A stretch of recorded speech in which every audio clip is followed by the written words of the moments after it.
তো গাইস আজ বরযাত্রী এসে নাচতে নাচতে যে আমার একটা বন্ধুর এরকম ভাবে বুটটা ছিঁড়ে যাবে, তারপর একটা বুট পরে যে আমার বন্ধুটা এত ঝাঁপাবে না, মানে এত নাচবে এটা কোনোদিনও ভাবতে পারিনি। তো যাই হোক গাইস, বেশি করে নাচা যাক।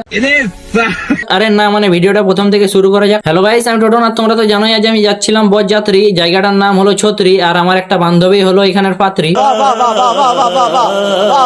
তারপর এখানে পৌঁছে দেখি কি সব চলছিল নিয়মাবলী, তখন আমি একটা পার্টিকে বলছি চল খেতে চলি। এরপর এখানে এসে দেখি একজন তো পুরো এলইডি টিভি চালিয়ে খাবার খাচ্ছে।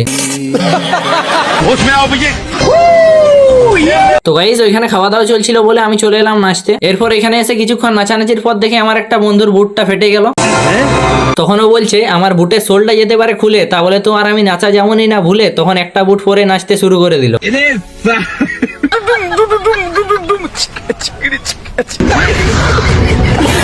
তারপর কিছুক্ষণ নাচার পর দেখি মালটা আহত হয়ে না, মানে লোকের বুটে চটকানি খেয়ে এসে বসে গেল।